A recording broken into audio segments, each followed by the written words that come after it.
어, 오늘 새해 첫 주에 어떤 말씀을 전할까 이렇게 고민이 좀 많이 되었습니다.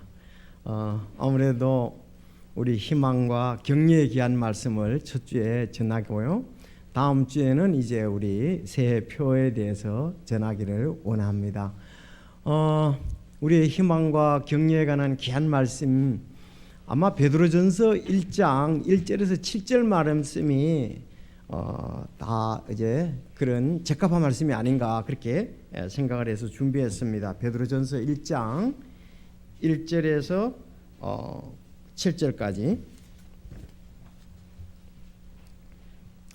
참 공감대를 형성하는 엄청난 말씀이라고 생각이 됩니다. 1장 베드로전서 1장 1절부터 7절까지 우리 제가 1절 읽고 여러분이 2절 읽고 하나님 말씀 우리 성령의 역사 가운데 받도록 하겠습니다. 예수 그리스도의 사도 베드로는 본도와 갈라디아와 갑바도기아와 아시아와 비두니아에 두루 흩어진 나그네들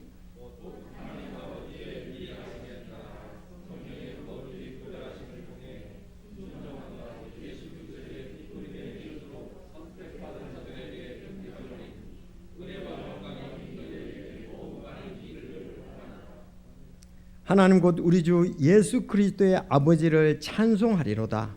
그분께서 자신의 풍성하신 긍휼에 따라 죽은 자들로부터 예수 그리스도를 부활하게 하심으로 우리를 다시 낳으사 산 소망에 이르게 하셨으니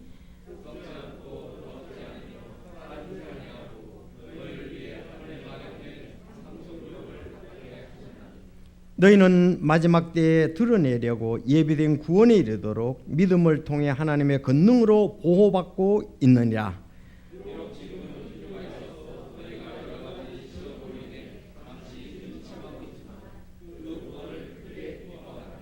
이것은 너희의 믿음의 단련이 불로 단련해도 없어지는 금을 단련하는 것보다 훨씬 더 귀하여 예수 그리스도께서 나타나실 때에 칭찬과 존귀와 영광으로 드러나게 하려 함이니라. 아멘. 기도드리겠습니다. 하나님 아버지 정말 감사를 드립니다. 저희들 또 귀한 환경 주장해 주시고 인도해 주셔서 새해 첫 주 참 예배로 주님을 영롭게 할 수 있음을 해서 감사합니다. 하나님 우리 마음이 또 새해에도 주님을 향하게 하시고 주님의 인도하심을 따르게 하시며 또 성령의 역사로 기록된 하나님 말씀 아버지 뜻을 알고 이 말씀에 따라 살아가는 저희들 될 수 있도록 주여 인도하여 주옵소서. 참 오늘도 귀한 성도들의 아름다운 섬김을 인해서 감사를 드립니다. 하나님께서 참 기억하여 주시고 또 이 상급으로 쌓이게 하실 줄로 믿습니다.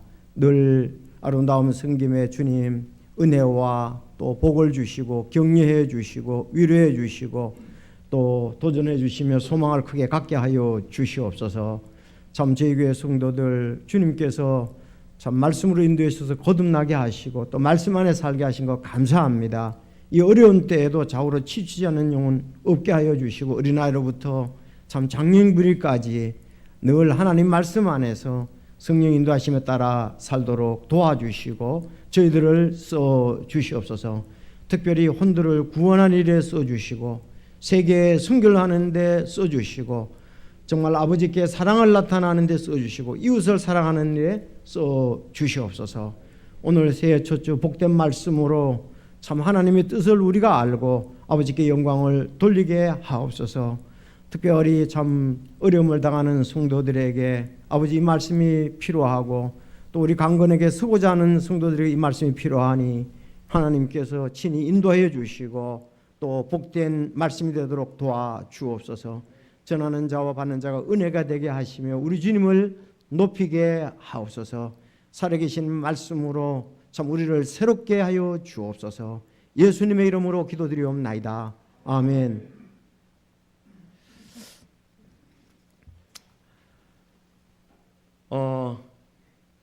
어제 5시까지 이렇게 보니까 신규 확진자가 824명이 이제 발생했다. 1000명이 넘었었는데 동부구치소 집단 감염 요인이 이제 빠져서 800m 떨어졌다 이렇게 얘기를 하고 있습니다. 그래서 서울이 지금 246명, 경기도가 222명, 인천이 70명에서 수도권이 538명 이런 통계가 나왔습니다. 문제는 영국 변종 감염자가 9명으로 늘어났다는 거죠. 참 이렇게 또 우리가 코로나 바이러스 이 감염 이 부분에 대해서도 상당히 신경이 쓰이게 하는데 또 영국 변종 바이러스는 또 뭐냐? 이건 또 우리를 더 어렵게 만들지 않는가? 그렇게 생각을 하면서 또 변종이 이렇게 나오니까 부담이 이제 우리에게 오게 됩니다. 이 메디케이트 뉴스에 보니까 지금 이 코로나19 장기화로 인해서 국민들 47.5%가 우울감에 빠져 있다. 그 반이죠. 47.5% 우울감에 빠져 있다. 이렇게 얘기를 하고 있습니다.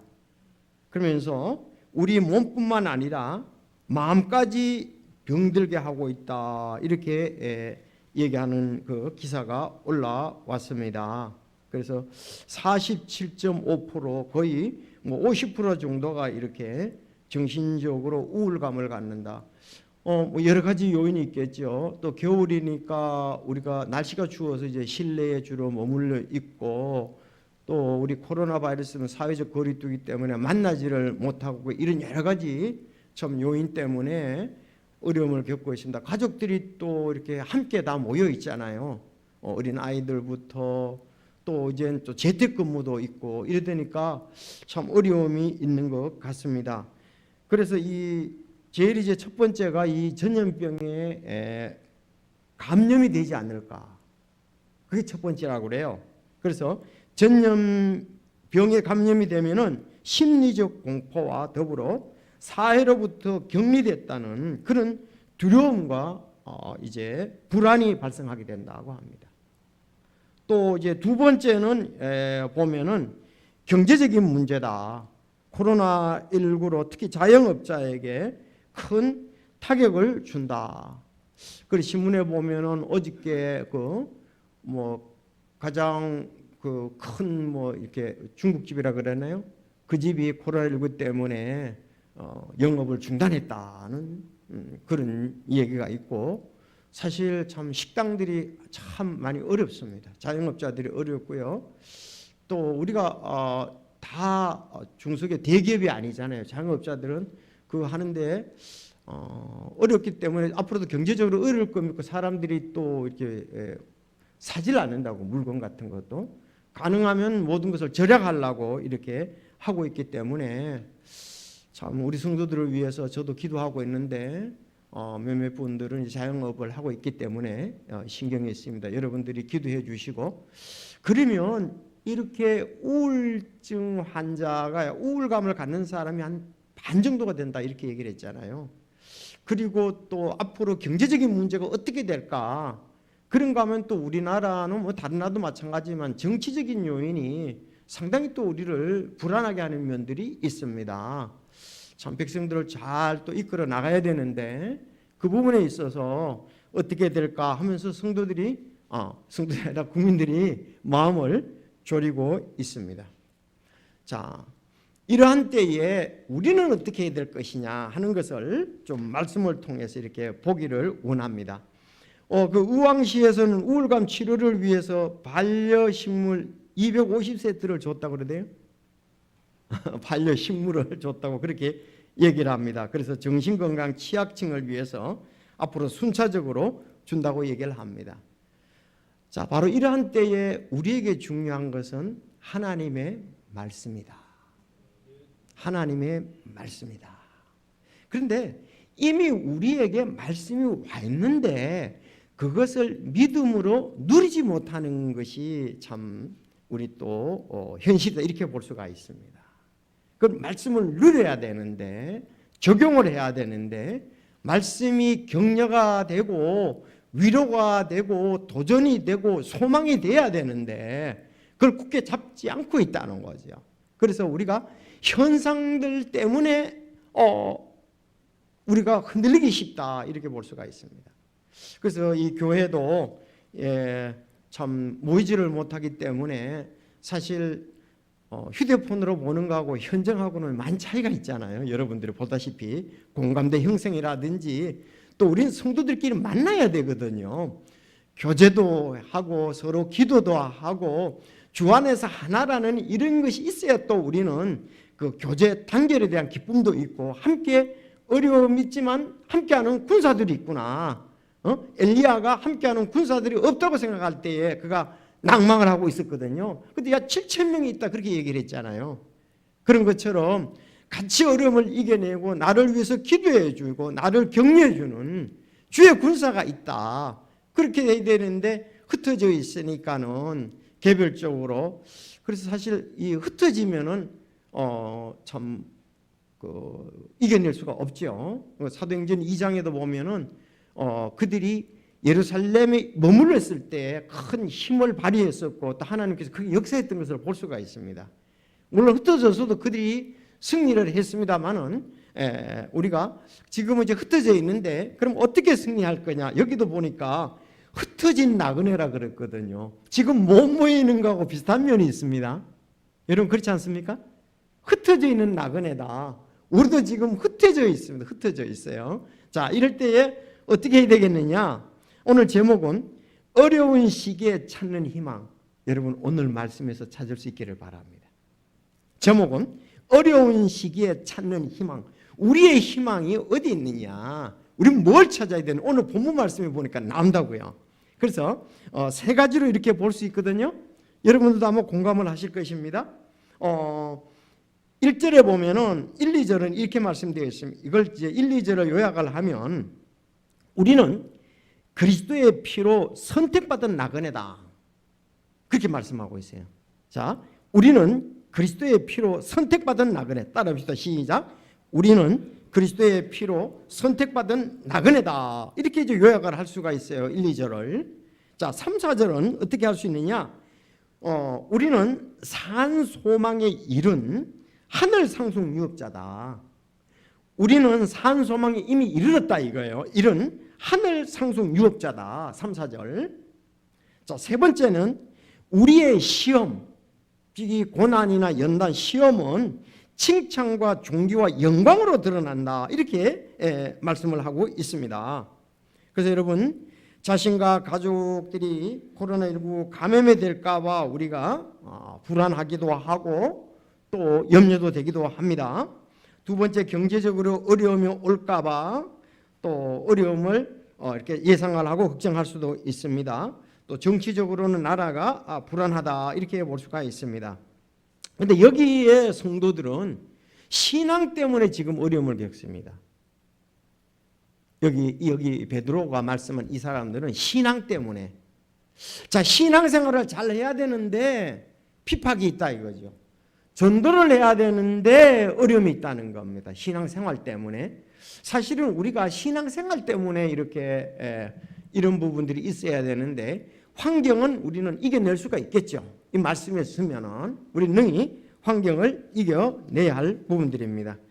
자, 오늘 말씀 우리 1, 2절 먼저 보겠습니다. 참 복된 말씀인데요. 예수 그리스도의 사도 베드로는 그렇습니다. 예수 그리스도의 사도 베드로는 본다와 갈라디아와 갑바도기아와 아시아와 비두니아에 두루 흩어진 나그네들 곧 하나님 아버지의 미리 아심에 따라 성령의 거룩히 구별하심을 통해 순종함과 예수 그리스도의 핏부림에 이르도록 선택받은 자들에게 편지하노니 은혜와 평강이 너에게 많이 있기를 원하노라 그랬습니다. 자, 예수님의 수제자입니다. 사도 베드로가 이 서신을 받는 사람들은 누구냐? 본도와 갈라디아와 갑바도기아와 아시아와 비두니아에 흩어진 나그네들에게 보냈다. 이렇게 얘기를 합니다. 근데 수신자들의 지역을 이렇게 살펴보면은요, 여기 이제 그 대부분이 지금의 터키 중북부 산악 지역에 살고 있는 사람이에요. 지금 터키 있잖아요, 터키. 그 당시에 이제 지금은 이제 터키의 중부부터 북부에 두루 흩어진 즉 그때 보면 산악 지역이거든요. 아주 경제적으로 이들은 열악한 지역에 살고 있었습니다. 특히 지금 남부와 서부는 에게 바다 있잖아요. 그 바다 지역으로 어업과 농업으로 그들은 경제적으로 괜찮습니다. 그런데 이 사람들은 아주 열악한 환경에 전부 가 있는 사람이 이렇게 보면 되겠습니다. 저도 말씀드렸지만 성지순례를 가보면 특히 바울의 고향 길리기아 다소는요 아주 그 벼농사도 잘 되고 좀 더 가면 바다도 있고 좋아요. 그래서 내가 난 길리기아 다소 사람이야 바울이 이렇게 했잖아요.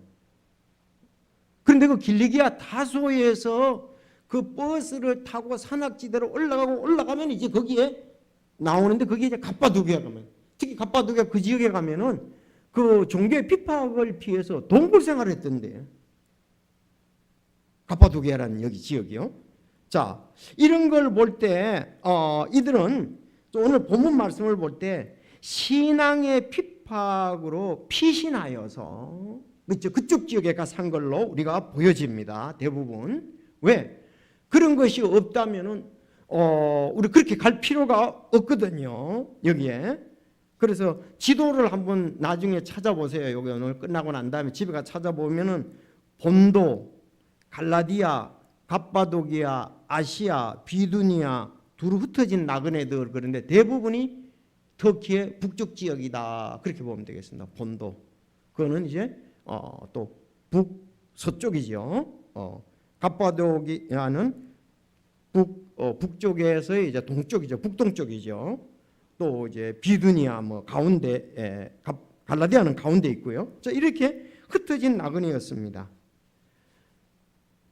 자, 이 두루 흩어진 나그네다 이렇게 얘기를 하고 있습니다. 두루 흩어진 나그네다 그랬어요. 그럼 왜 흩어졌느냐? 흩어져 있습니다. 이 사람들은 신앙 때문에 흩어져 있습니다. 자, 베드로전서 2장 10절에도 보면은 거기에 너희가 지나간 때에는 백성이 아니었으나 이제는 하나님의 백성이요 긍휼을 얻지만 이제는 긍휼을 얻었느니라. 극진히 사랑하는 자들아 나그네와 순례자인 너희에게 간청하노니 혼을 대적하여 쌓는 육체의 정욕을 삼가라 그랬습니다. 거기에는 보면 여기 나그네라 그러는데 나그네와 순례자라 또 그 순례자란 말을 여기에 쓰는 것을 볼 수가 있습니다. 자, 여러분들 아마 그러면은 터키 북쪽 지역에 살고 있는 흩어져 살고 있는 나그네 순례자 그리스도인들에게 이 말씀을 전했거든요. 지금 이 서신을 전하고 있습니다. 그럼 우리는 궁금한 게 이러잖아요. 이들이 언제 어떻게 구원받았느냐? 그렇죠. 이들이 언제 어디서 어떻게 구원받았느냐 이 말입니다. 근데 그 근거를 찾아볼 수가 있어요. 사도행전 2장 9절에 보면 나옵니다. 사도행전 2장 9절에 보면 우리는 바데 사람과 메데 사람과 엘람 사람이며 또 메소포타미아와 유대와 갑바도기아와 본디아와 아시아에 이렇게 얘기를 했습니다. 그런 사람들이라 이거예요. 그러면 이건 오순절 때문에 지금 예루살렘에 왔던 사람들이잖아요. 그 사람들이 오순절에 이제 절기를 지키고 오순절 명제를 지키고 예루살렘에 왔는데 그 사람들이 이제 왔던 사람들에 대해서 하는데 바데 사람, 메데 사람, 엘람 사람 그랬어요. 여러분들 바데와 메데와 엘람은 어딘지를 다 알죠? 이게 아수르 바벨론 이쪽 지역이지 않습니까? 그런가 하면 메소포타미아는 그 위에잖아요. 메소포타미아와 유대. 그리고 그러니까 지금 우리가 잘 아는 4대 문명의 발상지 유프라테스 강과 티그리스 강 그 유역에 전부 살았던 이 사람들이잖아요. 바벨론 사람들, 아시아 사람들, 메데 사람들 전부 이 사람들 아니겠어요? 자, 그쪽 사람들이 오순절날 왔었고 유대에 있는 사람들이 왔었고 지금 터키 지역에 있는 사람들이 왔다 이렇게 보면 돼요. 크게 세 부류로. 자, 그래서 아시아와 여기 바벨론, 메데파 이 지역의 사람들이다. 그런데 이들이 와서 여기서 어떤 일이 있었습니까? 사도행전 2장에 성령의 충만한 역사가 일어나고 베드로가 설교를 하니까 그 가운데 온 사람들이 3,000명이 구원받는 역사가 있었잖아요. 3,000명이 구원받았잖아요. 그러니까 이게 갑바도기아, 본도, 아시아 이 사람들이 구원을 받고 예루살렘 교회에서 섬기다가 사도행전 8장에 보면 핍박 때문에 도로도로 한 사람들이라고 볼 수가 있죠. 또 그 사람들을 통해서 구원받은 사람이라고 볼 수가 있겠죠. 자, 그러면은 이 베드로가 이 서신을 전할 때에 감격이 어떻게 했겠느냐, 감동이 어떻겠느냐 우리가 볼 수가 있어요. 왜? 그들이 오순절 명절을 통해서 예루살렘에 왔어서 거기서 그 예수 그리스도의 복음을 처음 전했잖아요. 이제 전할 때에 3,000명이 구원받고 침례받았잖아요. 그때 이 사람들이 와서 구원받은 사람들인데 이제 흩어져 갔는데 그 사람들에게 지금 편지를 하고 있는 거예요. 성령의 역사가 하나님의 인도였지만은 베드로는 잊을 수가 없죠. 그날을. 와, 하나님의 역사로 3,000명이 구원받고 침례를 받았으니 말이죠. 자, 그런데 그들이 지금은 이제 신앙의 핍박 때문에 흩어져 있고 나그네로서 어려움을 당하고 있다 이거예요. 그들을 격려하고 그들을 위로하고 그들에게 하나님의 진정한 소망이 무엇인가를 더 자세히 알려주는 거예요 지금. 그러면서 그 사람들에게 힘을 낼 수 있도록 이렇게 해주는 것을 우리가 볼 수가 있습니다. 여러분, 하나님은 살아계셔서 역사하시는 하나님이십니다. 그러면 이 좀 전에 얘기를 했지만 그 바벨론 사람, 메대 사람들, 페르시아 사람들이 그 왔다 그랬잖아요. 그렇죠? 오순절 날. 그 사람들은 어떻게 왔느냐 우리 생각해 볼 필요가 있잖아요. 여러분들은 그래서 이 에스더 말씀에 보면 그런 부분이 나오잖아요. 바벨론에 다니엘의 영향력이 있었고 페르시아의 모르드게와 에스더의 영향력이 있었습니다. 성경에 보면 우리가 볼 때 그렇게 했잖아요. 에스더서 8장 17절에 보면은 왕의 명령과 그의 칙령이 전달된 모든 곳에서는 각 지방과 각 도시에 유대인들이 기뻐하고 즐거워하여 잔치를 열고 좋은 날을 보냈으며 그 땅 백성 중에 많은 사람이 유대인이 되었으니, 그 땅 사람들 중에 많은 사람들이 유대인이 되었으니 이는 유대인들의 두려움이 그들에게 임하였기 때문이라. 이제 이스라엘 백성들은 1, 2, 3 유대인들 1, 2, 3차 이제 그들이 포로로 잡혀가고 다시 또 1, 2, 3차 돌아오게 되잖아요. 그러면 그 지역에 남아있는 사람들이 있었거든요. 그리고 그 당시에 그쪽 지역에 있는 사람들은 유대인들, 하나님을 믿는 사람이었다 이거예요. 그 사람들이 오순절에 왔다고 볼 수가 있습니다. 이 놀라운 하나님의 역사잖아요. 그렇지 않으면 그렇게 올 수가 없는 상황이죠. 그러면 가서 유대인들의 영향력을 끼쳤고 특별히 하나님께서 이런 하나님의 사람들을 사용하셔서 영광을 받으시는 것을 볼 수가 있습니다. 자, 이제 여기 오늘 이 사람들은 오늘 여기 이제 본문이 이제 터키 중북부의 사람들인데 그들은 보세요. 그들이 어떻게 했습니까? 구원받기 전에는 유대 해당에 모였던 사람이 틀림없어요. 왜? 유대인들이기 때문에. 전에 그들이 오순절날 가기 전에는 유대 해당에서 모였었거든요. 이제 해당에서 모일 수가 없었습니다. 왜? 핍박 때문에. 아니 유대인들이 예수 그리스도의 그리스도인 된 사람들을 싫어하잖아요. 그런가 하면 고향에서도 다른 믿음을 가지고 있으니까 싫어한 겁니다. 근데 환경이 그들은 변해졌다는 겁니다. 그들은 안정된 고향을 떠나온 사람들입니다.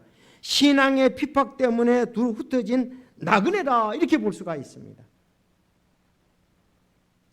오늘날 참 우리가 이제 믿기 전에는 그런 대로 세상과 함께 살면서 안정적으로 친구들하고 친척들하고 이렇게 사는데 하나님은 때로는 신앙 때문에 아브라함같이 떠나라고 얘기할 때가 있거든요. 이들을 떠나라고 하신 거죠. 사실 그들과 함께 할 수가 없었던 것입니다. 그래서 그들은 신앙 때문에 흩어져서 이제 핍박을 피해서 신앙의 자유를 피해서 떠났는데 그 사람들을 지금 베드로는 그 구원받았던 사람들을 위로하기 위해서 이 편지를 썼습니다. 여러분들 이 사람들은 이제 그 틀림없이 베드로는 구약 말씀을 잘 아니까 하나님의 사람들이 그들에게 그 구약 얘기를 많이 해줬겠죠. 그럼 구약에서 누구 얘기를 해줬겠습니까? 저는 히브리서 11장 얘기를 해줬으리라고 믿습니다.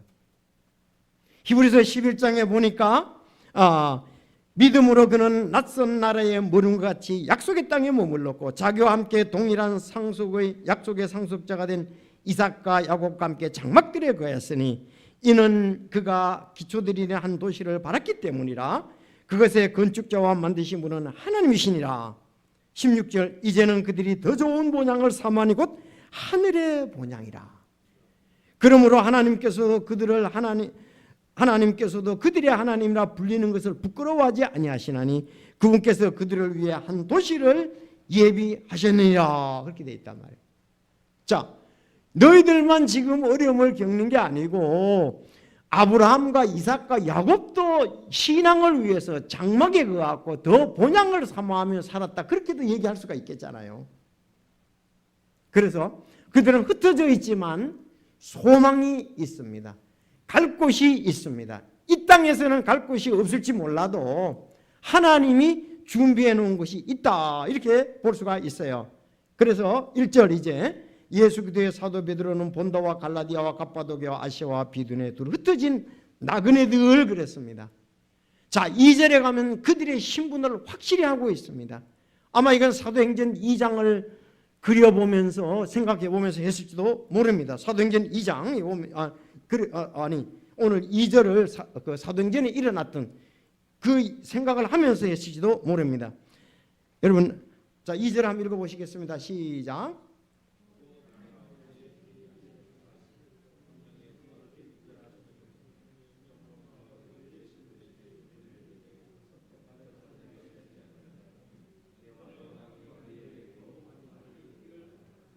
아멘.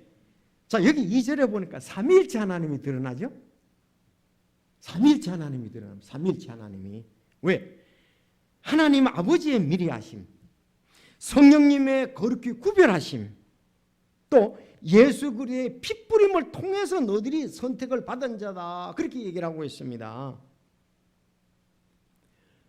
히브리서 13장 12절에도 그러므로 예수도 자기 피로서 백성을 거룩히 하라고 성문 밖에서 고난을 당하셨다 그랬습니다.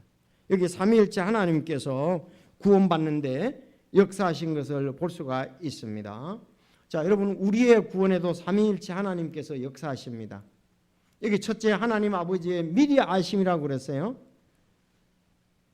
베드로도 이렇게 미리 아심에 대해서 얘기했지만 사도 바울도 미리 아심 예정에 대해서 얘기를 했습니다.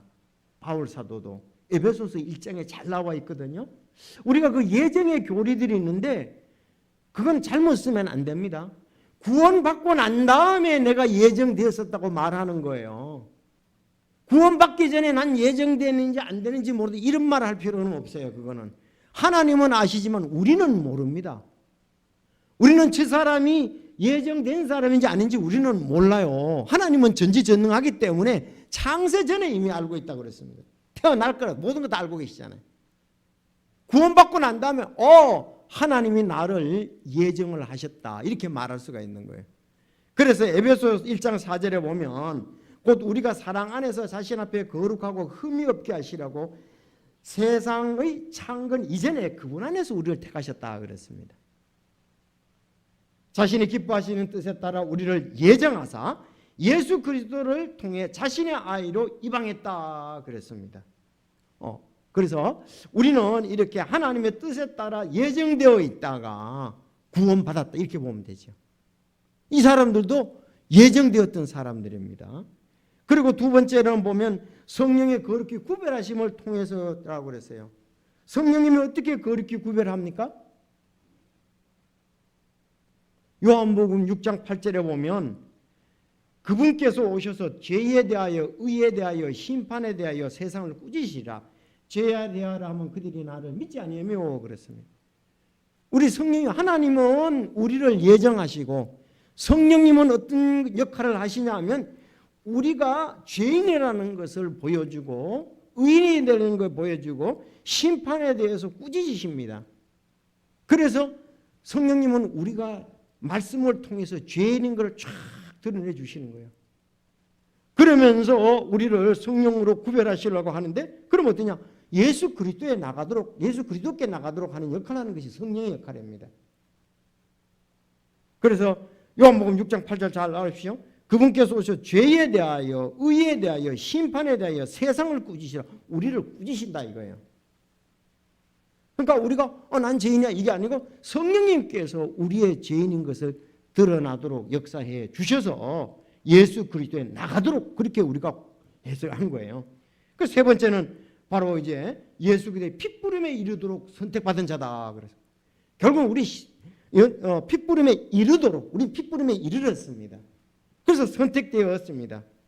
에베소서도 2장 13절 한때 멀리 떨어져 있던 너희가 이제는 그리스도 예수님 안에서 그리스도의 피로 가까워졌느니라.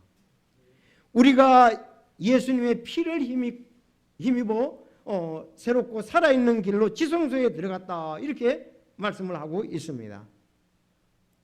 자, 그래서 우리가 2절을 읽을 때에 본인의 이름을 넣으면 내 것입니다. 2절 곧 하나님 아버지의 미리 하심에 따라 성령의 거룩히 구별하심을 통해 순종함과 예수 그리스도의 핏부림을 통해 선택받은 자들에게 편지하노니 그랬잖아요. 이 지금 터키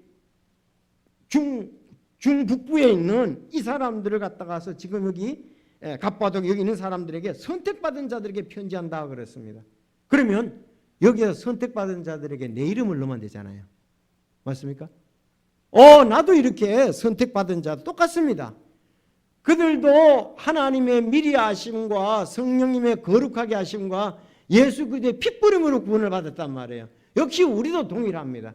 에베소 교회도 동일하고 오늘 여기 앉아 계시는 여러분들, 가정에 계신 여러분도 동일합니다. 그래서 여기에서 선택받은 자들에게 편지한다. 이건 우리에게 주는 말씀이라고 하면 정남교에게 편지한다 이렇게 볼 수가 있지 않습니까? 그렇죠. 그래서 우리의 구원은 그냥 된 게 아니고 삼위일체 하나님께서 역사하셔서 구원에 이르도록 하셨다 그랬습니다. 그래서 우리 찬송도 있잖아요. 나의 죄를 씻기는 예수의 피밖에 없네. 내 죄에 대속하시는 기는 예수의 피밖에 없네. 예수의 흘린 피 날 희게 하오니 귀하고 귀하다 예수의 피밖에 없네.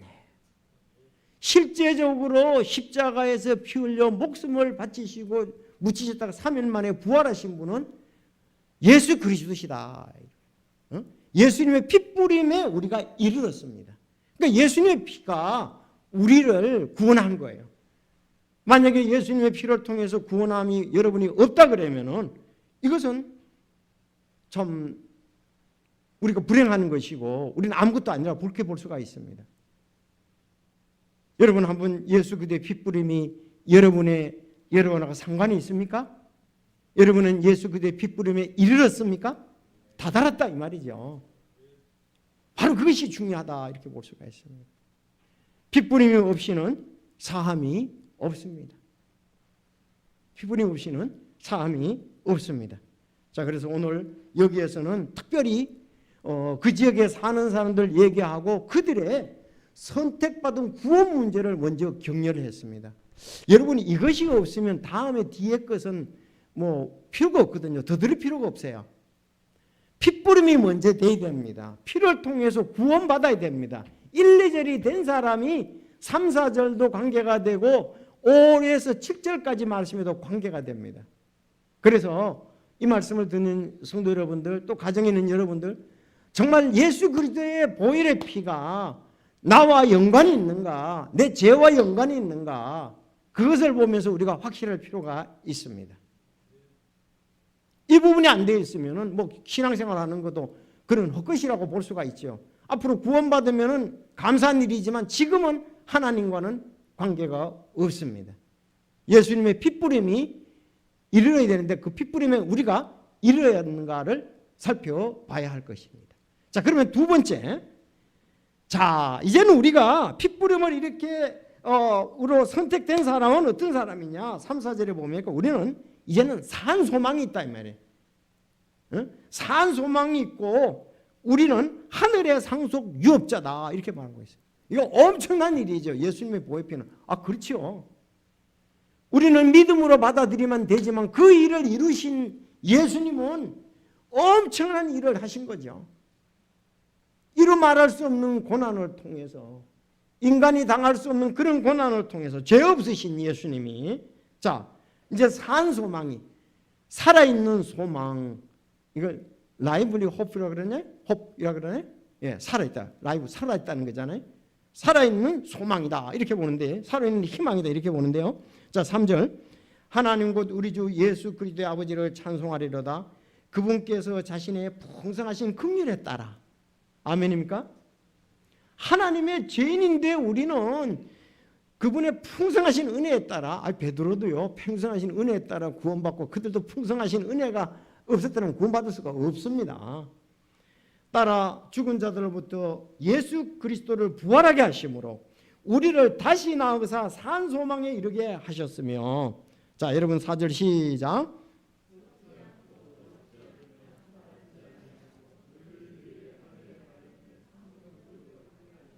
자 말씀을 계속 보시면서요, 3절에 보면 주 예수 그리스도의 아버지를 찬송하리라고 그랬잖아요. 예수 그리스도의 아버지를 찬송하다, 찬송한다는 말은 높이고 자랑하고 기리고 영어롭게 한다는 말입니다. 오늘 청년들이 찬양했잖아요. 그건 하나님을 높인다는 뜻이고, 하나님을 자랑한다는 뜻이고, 하나님을 기린다는 뜻이고, 하나님을 영어롭게 한다는 뜻이에요. 그 찬양한 속에 그 얘기가 다 들어있습니다. 그러니까 우리가 찬양은 굉장히 중요한 거죠. 이제 이들도 구원받았으니 하나님이 이제 찬양이라는 거죠. 하나님께 찬양으로 영광을 돌려야 된다는 걸 말씀하는 거죠. 이젠 하나님을 기리라, 하나님을 자랑하라, 하나님을 높이라, 하나님을 영어롭게 하라, 그렇게 말씀이죠. 자, 하나님 곧 우리 주 예수 그리스도의 아버지를 찬송하려도, 왜? 그분의 긍휼 때문에 구원받게 됐거든요. 그분께서 자신의 긍휼하심에 따라 죽은 자들로부터 예수 그리스도를 부활하게 하심으로써 우리를 낳으사 산 소망에 이르게 하셨다. 하나님이 우리를 긍휼히 여겨서, 하나님이 우리의 긍휼의 사랑을 베푸셔서 죽은 자들로부터 예수 그리스도를 부활하게 했다. 그래서 우리를 다시 낳았다 그랬습니다. 아니 우리는 낳은 사람이잖아요. 한번 낳은 다시 낳아서 산 소망이 있게 한다. 우리가 다시 나지 않으면 산 소망이 없습니다. 잘 아시는 대로 요한복음 3장 3절에 보면 예수님께서 니고데모에게 얘기를 해야 되죠. 얘기하죠. 어떻게? 사람이 다시 나지 않으면 하나님의 왕국을 볼 수 없느니라. 다시 나야 됩니다. 이것은 안 됩니다. 그랬더니 니고데모는 바리새인이잖아요. 아주 그 공회원입니다. 늙었는데 어떻게 다시 날 수 있습니까? 어머니 뱃속에 들어갔다 나옵니까? 그랬더니 뭘로? 물에서 나가서 성령으로 나야 하나님 왕국인다. 물. 우리는 하나님 말씀으로 봅니다. 하나님 말씀 성령의 역사로 우리가 거듭 다시 나야 된다. 아까 예수 그리스도의 핏부림을 통해서 다시 나야 된다는 거죠. 한 번 태어나가지고는 안 됩니다. 다시 태어나야 됩니다. 2번 태어나야 하나님의 왕국에 들어갈 수가 있습니다. 자, 이렇게 우리가 2번 태어난 사람들은 어떻습니까? 이제는 예수 그리스도에 오실 때에 우리가 영존하는 생명을 얻기 때문에 소망 없는 사람 같이 슬퍼하면 안 될 것입니다. 이제는 우리에게 산 희망, 산 소망이 있습니다. 여러분 사전에 보면 소망은요, 바라는 것들이 성취되리라는 확신입니다. 여러분 우리는 바라는 것이 성취되리라고 확신이 믿습니까? 바로 이것이 산 소망이다. 믿음은 바라는 것들의 실제요 보이지 않는 것이 증거니 그렇습니다. 이젠 예수님의 핏부림을 통해서, 하나님의 긍휼을 통해서 예수 그리스도께서 죽으셨다가 부활하셔서 이제 우리로 다시 태어나게 하시며 산 소망을 갖게 되었다고 말씀을 하고 있습니다. 여러분 희망이 없으면요 포로들은 죽습니다. 학생들은 희망이 없으면 낭망해서 학업을 도중에 포기하게 되고 맙니다. 운동선수들도 희망이 없으면 이 슬럼프에 빠지게 됩니다. 희망은 삶을 영위하는 데서 절대적인 활력소라고 볼 수가 있습니다. 자, 우리에게는 산 희망이 있다, 산 소망이 있다, 그렇게 볼 수 있습니다. 언제? 거듭날 때 우리에게는 산 소망이 있다. 왜? 어느 날 이제 나그네라 그러는데 나그네 여정을 다 끝내고 영원한 본향에 이르는 산 소망이 있게 되기 때문에 그렇습니다. 이제 나그네인데 나그네 생활이 끝나고 이제 본향에 가잖아요. 그를 본향에 갈 소망이 있다 이랬습니다. 여러분, 아브라함도 이삭도 야고보도 본향에 갈 소망이 가지고 그들은 살았습니다. 믿음을 가지고 그 히브리서 11장에 나타나는 것을 볼 수가 있습니다. 여러분, 이 산 소망은 뭐와 관계됩니까? 본향이라고 그랬는데, 영원한 본향이라고 그러는데 본향을 상속받는 것과 관계가 됩니다. 썩지 않고 더럽지 않고 사라지지 않고 너희를 위해 하늘에 마련된 상속유업이라고 그랬어요. 상속유업. 아니요. 상속유업은 노력을 통해서 얻는 게 아니에요. 상속유업은 부모들이 주는 선물입니다. 상속유업은 예수 그리스도를 통해서 우리에게 주는 선물입니다. 그래서 밑에 이게 다음 절에는 우리가 칭찬과 존귀와 영광을 받는 거, 이거는 잘한 사람들에게 그렇게 해요. 칭찬은 잘한 사람에게 그렇게 주잖아요. 자녀는 잘 안 해도 조건이 되기 때문에 부모가 유업으로 주는 겁니다. 그래서 같은 베드로전서 5장 2절에 보면 하나님의 상속 백성이다 그랬거든요. 상속 유업, 상속 백성 같은 말입니다. 자, 그래서 베드로에게 얘기하잖아요. 야, 너 상속 백성 위에 주인처럼 군림하지 말고 오직 양떼에 본이 되라, 이렇게 얘기를 했습니다. 상속 유업, 상속 백성이, 우리는 상속 백성입니다. 근데 상속 백성 우리를 위해서 예수님이 준비하러 먼저 가셨잖아요. 여러분, 요한복음 14장을 보십시오. 너희는 마음에 근심하지 말라. 하나님을 믿고 나를 믿으니 내 아버지 집에 거할 곳이 많도다. 그렇지 않으면 내가 너희에게 말해 주었어. 내가 너희를 위하여 처소를 예비하러 간다. 우리가 거할 이 상속유업으로 받을 그것을 예비하러 간다. 가서 처소를 예비하면 다시 와서 너희를 내게로 받으려 너희 있는 곳에 나이도 있게 되리라. 그렇게 믿습니다. 자, 이젠 상속유업, 상속 백성. 이건 구원받은 자에게 은혜로 선물로 우리에게 주는 거예요. 여러분, 그렇잖아요? 우리는 부모들이 재산을 갖고 있으면 자녀들에게 상속유업, 상속 백성이에요. 그런 것처럼. 자, 그런데 이제 이거는 예수 그리스도께서 마련하셨다, 이렇게 볼 수가 있습니다. 여러분, 저희 교회는 건축하시는 분이 세 분이 계시잖아요. 세 분 다 믿음이 좋으세요. 건축은 잘 알다시피 누가 설계하고 누가가 건물을 짓는 자에 따라서 건물의 품격이 다릅니다. 세 분 다 공감하시죠? 누가가 설계하고 어떻게 짓느냐에 따라서 그 건물의 품격이 다르다, 이 말입니다. 여러분, 우리는 삼위일체 하나님께서 예수 그리스도께서 이 건물을 짓고 우리를 데리러 오신다고 했습니다. 집마다 지은이가 있으니 만물을 지으시는 하나님이시니라. 사람들이 지은 것은 오래가지 못해요. 우리도 언젠가는 이거 몇십 년 있으면 뜯어야 될 거예요. 그런데 하나님이 집마다 지은이가 있고 근데 만물을 지은 하나님인데 하나님이 얼마나 잘 지었습니까? 그렇다면 우리가 거할 것도 하나님이 얼마나 잘 지시겠어요? 제가 이렇게 생각을 해봤는데요. 에덴 동산보다 우리가 거할 곳이 훨씬 더 천국이 더 잘 지어진다는 사실입니다. 왜냐하면 에덴 동산에는 흙으로 만든 아담이 살도록 적합하게 지어졌단 말이에요. 흙으로 만든 아담이 에덴 동산에서 잘 살 수 있도록 하나님이 만드셨잖아요. 그런데 우리는 이제 흙으로 만든 걸 이걸 떠나서 새로운 몸으로 예수 그리스도와 같은 몸을 가지고 우리가 천국에 가게 되잖아요. 그거에 맞도록 하나님께서 우리를 위해서 상속유업 집을 예비하신다는 사실입니다. 야, 이게 얼마나 복된 거예요? 나도 이 생각을 할 때 나도 깜짝 놀랐어요. 에덴 동산보다 에덴 동산은 흙으로 아담을 지었잖아요. 그 맞도록 만들었단 말이에요. 근데 이제 우리가 가는 것은 시공간에 제한을 받지 않는 몸이 되어버리잖아요. 예수 그리스도와 같은 몸이 된다고 그랬잖아요. 그 몸이 적합하도록 하나님께서 이제 시공하지 그것을 우리에게 만들어 놓으신 상속 유업, 우리는 상속 백성이라며 이걸 믿음으로 바라보고 내 고향 천국 바라보며 우리가 나그네 길을 가며 죽음과 이제 고통 영 없는 곳 우리 그것을 바라보면서 믿음으로 가야 할 것입니다. 왜? 이제는 예수의 피뿌림을 통해서 우리는 상속 유업자고 상속을 선택받은 자다 이 말입니다. 저도 좀 우리 아버지가 이런 상속을 좀 많이 줬으면 좋겠는데 희망이 없어요. 이 땅에서. 근데 하나님 안에서 희망이 있습니다. 하나님 안에서. 왜? 아니 에덴 동산보다 우리는 우리한테 더 적합하게 하나님께서 예수님께서 만들어 놓고 공중으로 다시 오실 것을 기대하기 때문에 그렇습니다.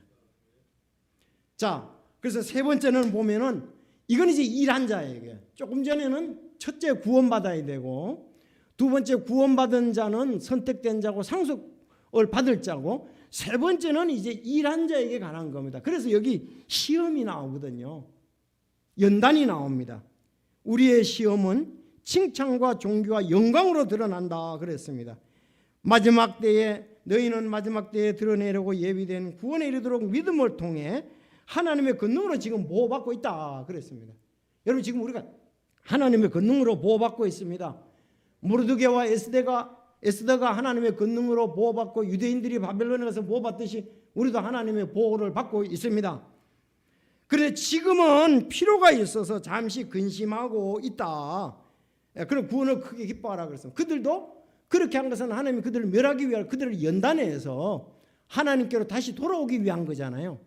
지금 우리도 어느 부분에서는 이렇게 되고 있습니다. 그래서 이제 불로 단련해도 없어지지 않는 금을 단련하는 것보다 훨씬 더 귀하여 예수 그리스도에 나타나실 때에 칭찬과 존귀와 영광으로 드러내게 함이라 그랬습니다. 하나님의 권능으로 지금 우리는 보호를 받고 있습니다. 그렇게 믿습니까?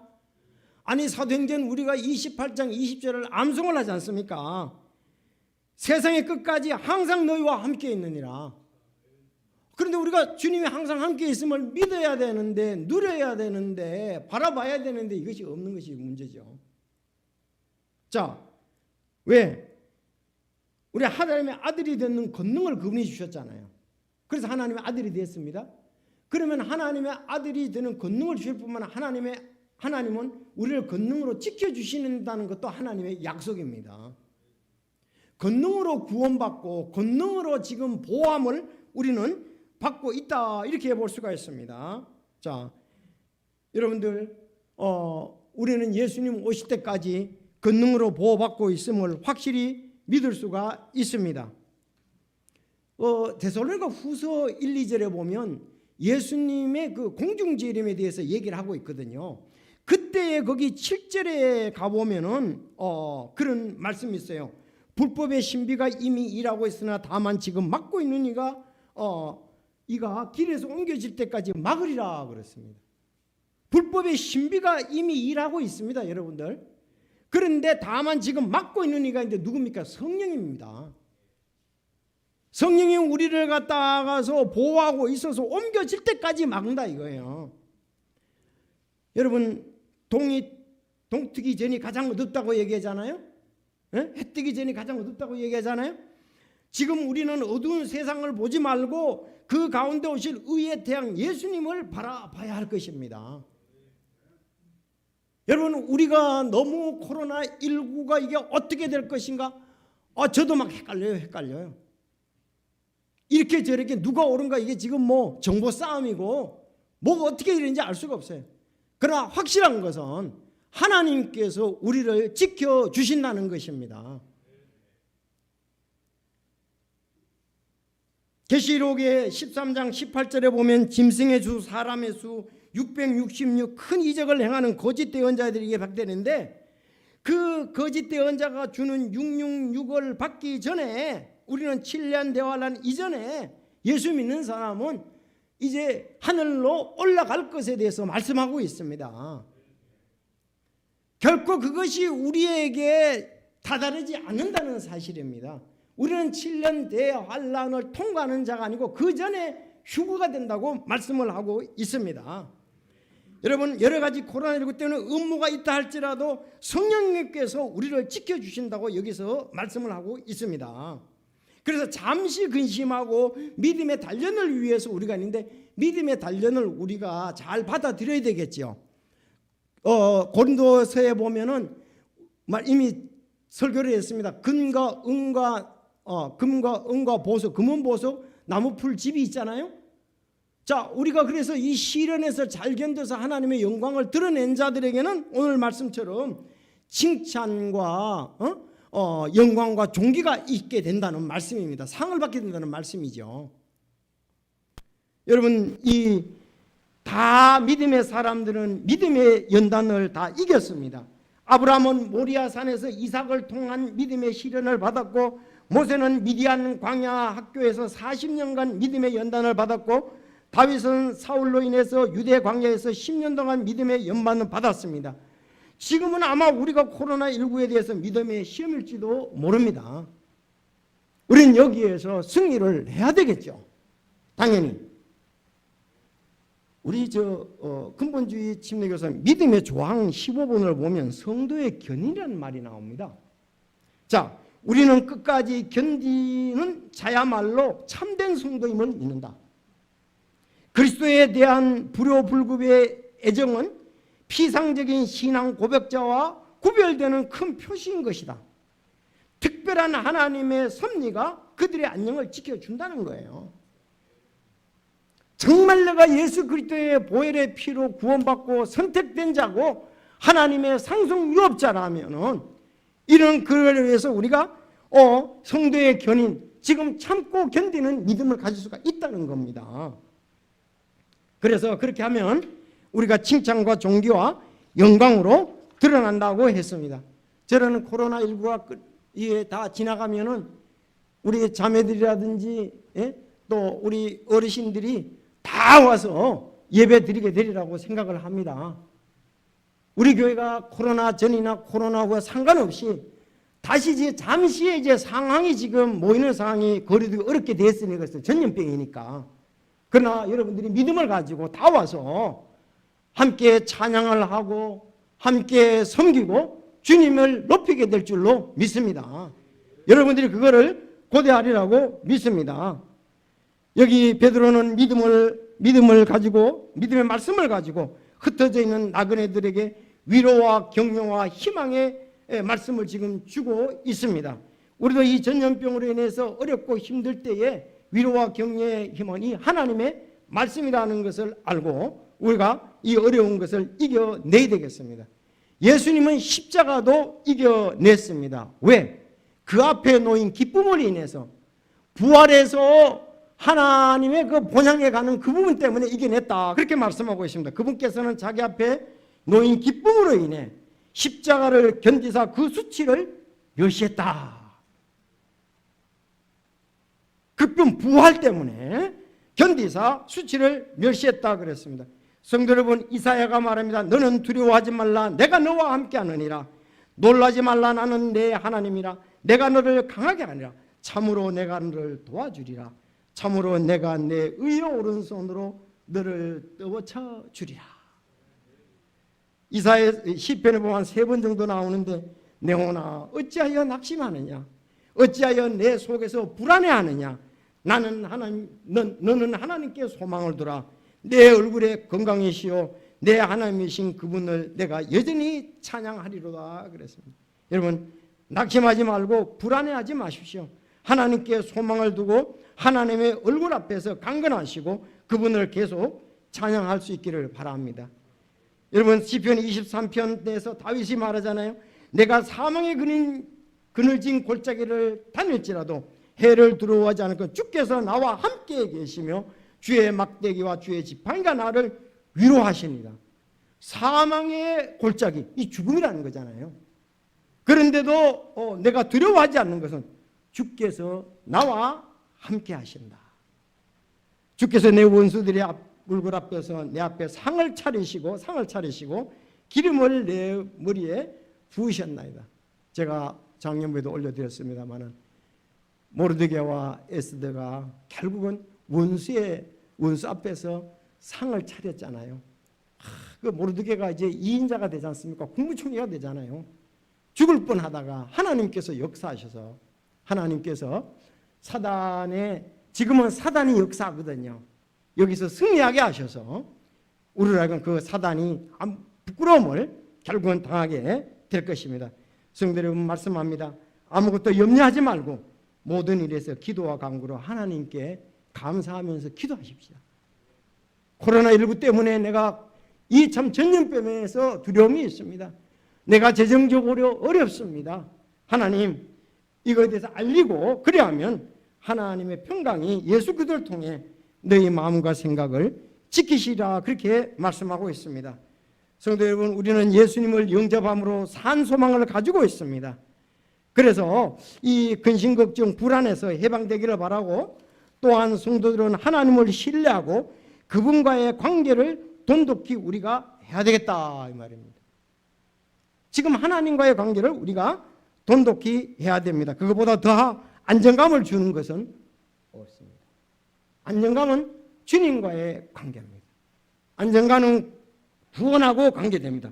그러므로 우리가 담대히 말하되 주는 나를 돕는 분이시니 사람이 내게 무엇을 행하든지 내가 두려워하지 아니하리라. 기도드리겠습니다.